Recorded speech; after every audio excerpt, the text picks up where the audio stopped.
Start అయిందా? Okay. కొంచెం దగ్గరగా ఉండండి, వాయిస్ రావాలి. వాయిస్ వచ్చాక అప్పుడు దూరం ఉండి అందరు స్వాములు కనబడతారు. అందరికీ ఓం నమ శివాయ అండి. ఈ గ్రామ స్థాయిలో ఉండే అయ్యప్పలందరికీ 2 విజ్ఞప్తులు చేస్తున్నాను.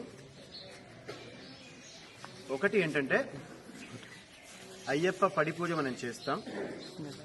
ఆ పడి పూజ సన్నిధానానికి ఆ గ్రామంలో ఎల్కేజీ నుంచి పిహెచ్డి దాకా చదివే కుర్రోళ్ళని పిలవండి, యంగ్స్టర్స్ని.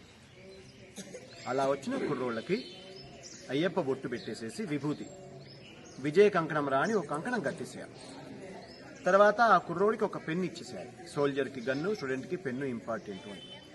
అలా మనం పడి పూజ దగ్గర మన గ్రామంలో ఉన్నటువంటి హిందూ ప్రతి కుర్రవాడిని కవర్ చేయాలి.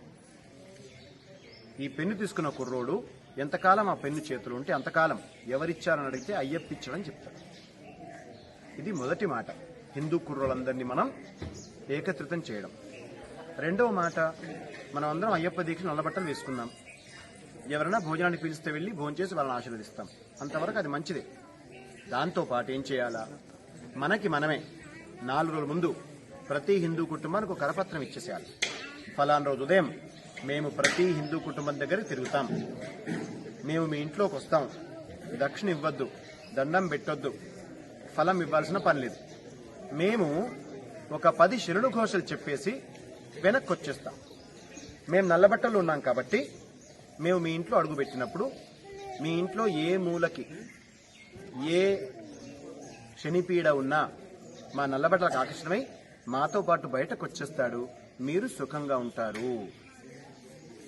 ఈ 2 పనులు మనం ప్రతి హిందూ కుటుంబాన్ని కదిలించే అవకాశం ఇస్తుంది. మనం ప్రతి హిందూ కుటుంబం దగ్గరికి వెళ్దాం. నేను మళ్ళీ స్పష్టంగా చెప్తున్నా, ఎంతమంది అయ్యప్పలు ఈ రాష్ట్రంలో ఉన్నారో అంతమంది చర్చి ఫాదర్లు లేరు. ఎంతమంది అయ్యప్పలు ఈ రాష్ట్రంలో ఉన్నారో అంతమంది మౌలవీలు మస్జిద్లో లేరు. వాళ్ళు సిగ్గుపడకుండా పనిచేస్తున్నారు. మనం కూడా భగవంతుని సేవలాగా భావించి ఈ యొక్క కార్యక్రమాన్ని మొదలు పెడదాం. పడి పూజ దగ్గర యువకుల్ని పిలవడం, ప్రతి హిందూ కుటుంబానికి మనం వెళ్లి వాళ్ళ ఇంట్లో ఒక 10 శరణు ఘోషలు చెప్పి వాళ్ళకి అన్ని పీడల నివారణ జరిగే విధంగా దండం పెట్టుకుని వెనక్కి రావడం. సర్వే జనాః సుఖినో భవంతు. ఇది అందరూ ఆచరించండి. శుభం.